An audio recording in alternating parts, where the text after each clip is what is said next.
ہمارے مذہب میں ذخیرہ اندوزی منع ہے ہر طرح کی.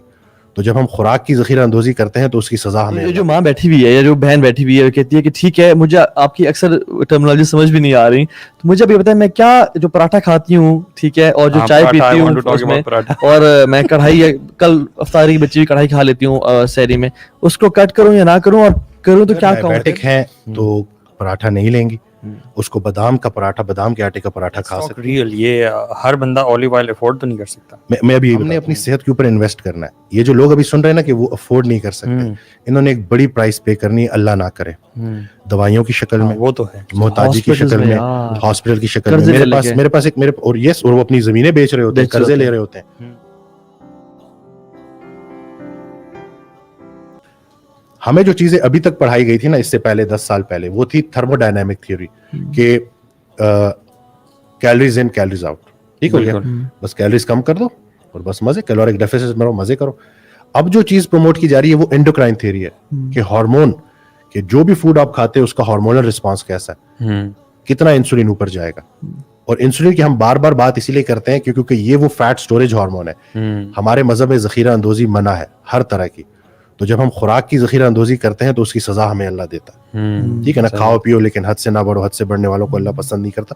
تو یہ جو فیٹ سٹوریج ہارمون ہے نا, اس پہ نظر رکھنا بڑا ضروری ہے, کیونکہ یہ ذخیرہ اندوزی جب کروائے گا نا, وہ ایکسٹرا انرجی جو ٹریپ ہوئی ہوئی ہے فیٹ کی فارم میں, انسولین فیٹ سٹوریج ہارمون ہے. اگر لیٹ سے آپ کا انسولین 10 ہے فاسٹنگ میں صبح, میرا 2 ہے, میں اور آپ ساتھ بریک فاسٹ کرتے ہیں, تو جو کنورژن ہے ان کیلریز کی, جس کے خون میں انسولین لیول زیادہ ہوں گے وہ زیادہ فیٹ میں کنورٹ ہوگا. فیٹ سٹوریج ہارمون ہے, سمپل سمجھ رہے ہیں نا. اور جس کے انسولین لیولز کم ہوں گے تو وہ فیٹ کم کنورٹ ہوگا, کیونکہ انسولین لیول نیچے ہوں گے تو کاؤنٹر جو فیٹ برننگ ہارمونز ہیں اوپر جائیں گے. So let's ask a simple question. What's the best sehri out there these days? مطلب جو ماں بیٹھی ہوئی ہے, جو ایسا شخص ہے جو کہ کہتا ہے کہ یار مجھے ٹھیک ہے, آپ ونڈرفل, آپ نے میرا کانسیپٹ کلیئر کیا, یا اس کی لسی, اس میں تھوڑا سا اسٹیویا کینڈل ڈال دیا, 2 سے 3 بوائلڈ ایگز. اب جتنی بھی خواتین سن رہی ہوں گی انڈوں سے تو بلڈ پریشر بڑھ جاتا ہے, نہیں بڑھتا. ہم نے ٹوٹکے نہیں کرنے, ہم نے, میرے دوست کی مدر ہے, اس پہ نمک نہ ڈال کے کھانا ویسے. اب وہ نمک کی طرف ہم آگے آ رہے ہیں, ٹھیک ہے نا, وہ بھی میں ایک ایک کر کے نا بتاؤں گا کہ کچھ چیزیں چینج ہوئی ہیں نا, کچھ چیزوں کو ہم نے ریپلیس کرنا ہے. تو میری دوست کی مدر ہے, وہ مجھے کہتا ہے کہ زیادہ دعائیں, ان کو بڑا فائدہ ہوا, بڑے ان کو ریزلٹس ملے, لیکن زیادہ دعائیں وہ اس وجہ سے نہیں دیتی.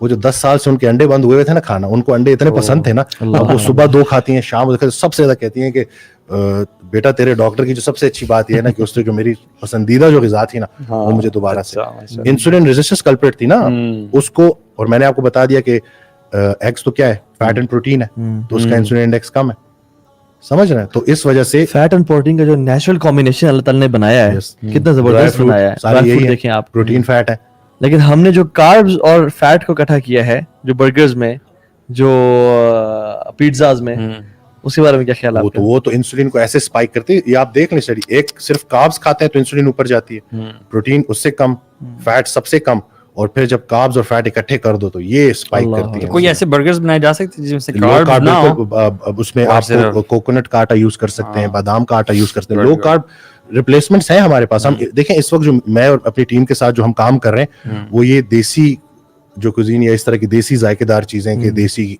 مکھنی کڑھائی, چپلی کباب, اس طرح کی ہماری ریسیپیز ہے جو ہم بتا رہے ہیں. زبردست. تو یہ جو ماں بیٹھی ہوئی ہے یا جو بہن بیٹھی ہوئی ہے کہتی ہے کہ ٹھیک ہے مجھے آپ کی اکثر ٹرمنالوجی سمجھ بھی نہیں آ رہی, تو مجھے ابھی بتائیں میں کیا جو پراٹھا کھاتی ہوں ٹھیک ہے اور جو چائے پیتی ہوں اس میں, اور میں کڑھائی کل افطاری کی بچی ہوئی کڑھائی کھا لیتی ہوں سحری میں, اس کو کٹ کروں یا نہ کروں, اور کروں تو کیا کہوں پھر؟ اگر ڈائبیٹک ہیں تو پراٹھا نہیں لیں گی, اس کو بادام کا پراٹھا, بادام کے آٹے کا پراٹھا کھا سکتی ہیں. اور لیکن اگر ڈائبٹیز نہیں ہے تو ایک ڈش سائز پراٹھا وہ لے سکتے ہیں, اس کے ساتھ 2-3 انڈے زردی سمیت وہ لے سکتے ہیں, اس سے ان کا پیٹ بھی بھرا رہے گا. اس کے علاوہ تھوڑا سا انڈے اس میں تیل لگائیں, اولیو آئل لگائیں, کیا اولیو آئل لگائیں, دیسی گھی لگائیں, مکھن لگائیں. جو ڈالڈا وغیرہ ہے یہ کیسا ہے؟ یہ تو بہت خطرناک ہے, مطلب یہ ہائیلی انفلیمیٹری ہے, یہ پولی انسیچوریٹڈ فیٹس ہیں اس کے اندر.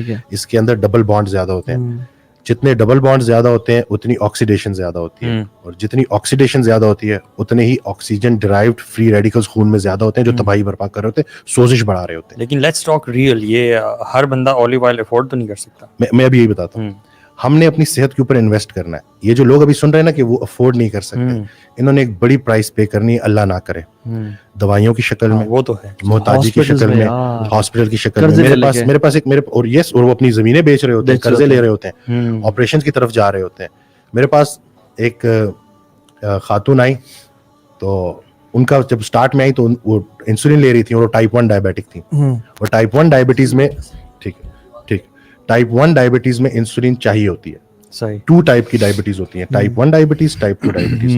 Type 1 is too little insulin and type 2 is too much insulin. ٹھیک ہے نا, ایک زیادہ ہے جس کی وجہ سے مسئلہ ہو رہا ہے, ایک کم ہے جس تو وہ باہر سے انسولین لے رہی تھی 60 IU.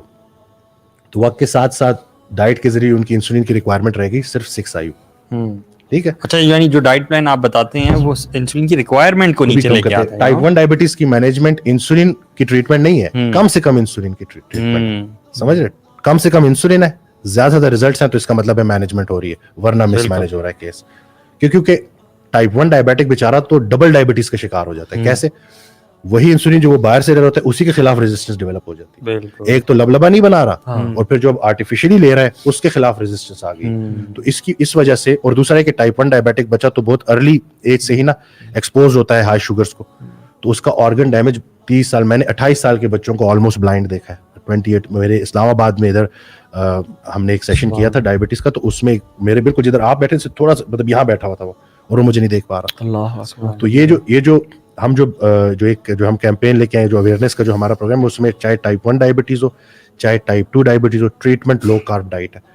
آسان ہو گیا نا, یعنی کہ اگر اتنی ساری بیماریوں کی وجہ ایک ہے اور اس کی ٹریٹمنٹ ایک ہے, تو اس سے بڑھ کر آسانی کیا. اور فیوچر میں جو ایک بات میں مس کر گیا کہ ان کو میں نے کہا کہ آپ 6 IU انسولین لے رہی ہیں, آپ کو ٹینشن تھی کہ آپ افورڈ کر پائیں گے کہ نہیں کر پائیں گے, یہ ڈائٹ ایکسپینسو تو نہیں ہے. پہلے آپ کی انسولین کتنے عرصے میں ختم ہوتی تھی؟ تو کہتی تھی کہ 1 ماہ میں.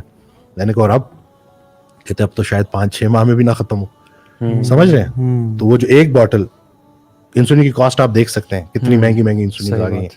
تو اگر اس کو آپ لمبے عرصے تک ایک ہی باٹل پہ محدود رکھ کے, تو آپ کو اتنا جو ہے وہ مطلب آپ کو ویسے نہیں ہے کہ جیسے آپ افورڈ نہیں کر سکتے. یعنی if we are not investing on our health today, we will definitely be investing on our health after 10 or 20 years. If we're not purchasing یعنی good shoes for ourselves, یا کھانے میں ہم انویسٹ olive oil نہیں لے رہے اور اس سے پیسے بچا رہے ہیں کہ یار, تو ہم لاکھوں روپے ڈاکٹرز کو دے رہے ہوں گے اور اپنی سرجریز اور plus the pain and time and you know all that. Who wants doctor کے پاس جائے. یہاں میں Allah